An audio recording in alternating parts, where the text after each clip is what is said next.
Reggie McNeil begins his book, Practicing Greatness, affirming a need for great leaders. And he assures his readers that greatness is earned, it is strived for, and it is a gift. He closes his introduction with an invitation to us all to make a choice. Do we want to be great leaders or not? McNeil spends the rest of his book detailing 7 disciplines that great leaders cultivate and states that the first discipline, self awareness, is the single most important piece of information that a leader possesses. I am looking forward to digging into this topic with you. As I began reading, I was reminded of many other books we have read and studied that point out the importance of self awareness. This is the discipline of self awareness, the leader's intentional quest for self understanding. Peter Scazzero encourages us to strive towards spiritual maturity by becoming emotionally mature, and this requires self awareness. Scazzero goes so far as to say, it is not possible to be spiritually mature while remaining emotionally immature.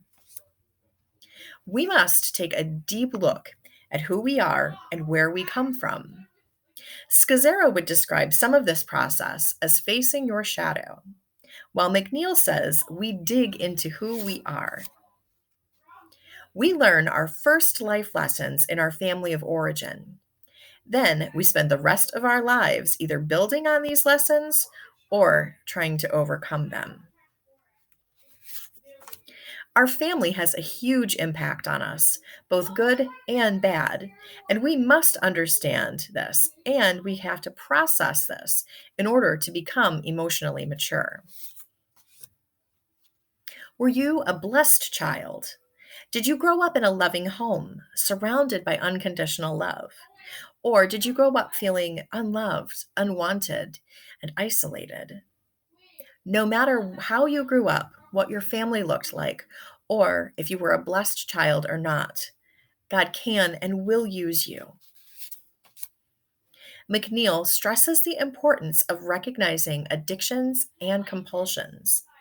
These hidden issues can be easily control us and negatively affect our work for the kingdom. We need to recognize those hidden addictions and compulsions and root them out.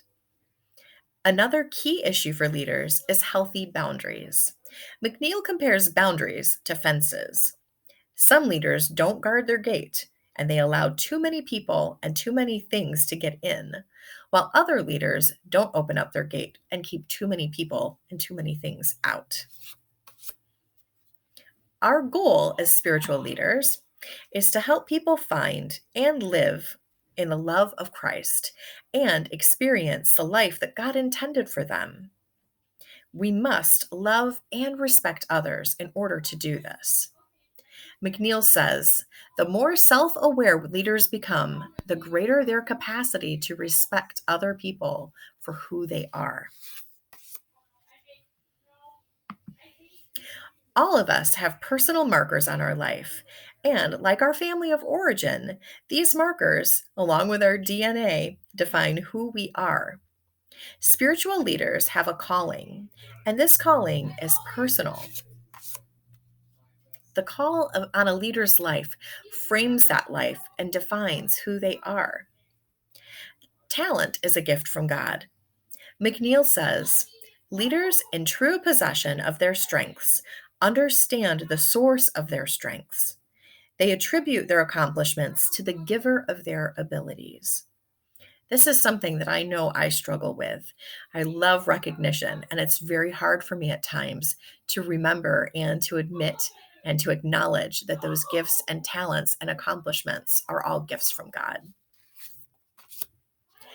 Personal traits play a huge part in how we process things. Our personal traits include our temperament, personality, values, and preferences, just to name a few. Knowing how we process things helps us to better understand others. Scazzero says, getting to know yourself so that you might know God is the adventure of a lifetime. And I would suggest that this process enriches all of our relationships.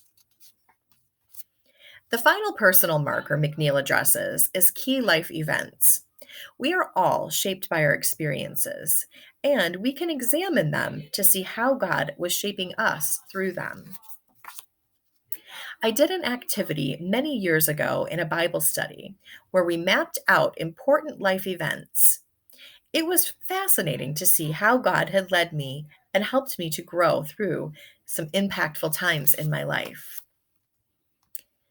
Unfortunately, there is a dark side to every leader because we are human and we are flawed and we live in a fallen world. Stephen Covey says, eventually, if there isn't deep integrity and fundamental character strength, the challenges of life will cause the true motives to surface, and human relationship failure will replace short term success. McNeil breaks down 5 types of dark side leaders. Compulsive leaders need order, status, and constant reassurance. Narcissistic leaders view others as competition and use others to feel better about themselves. The paranoid leader is suspicious and guarded. The codependent leader needs to help others, but then they allow themselves to become out of control, which leads to burnout. Passive aggressive leaders, this is the one I can relate to the most, resist others' demands by procrastinating and by being stubborn and forgetful.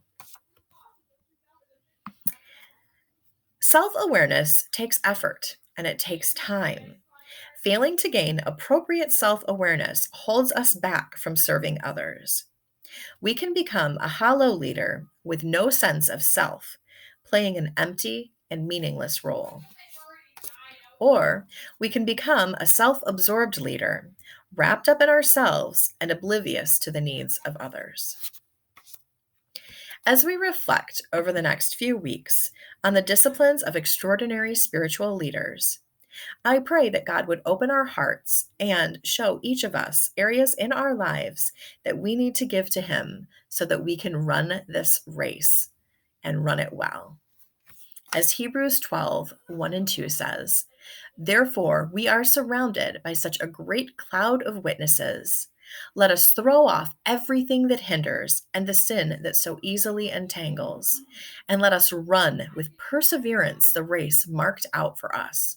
Let us fix our eyes on Jesus, the author and perfecter of our faith, who, for the joy set before him, endured the cross, scorning its shame, and sat down at the right hand of the throne of God.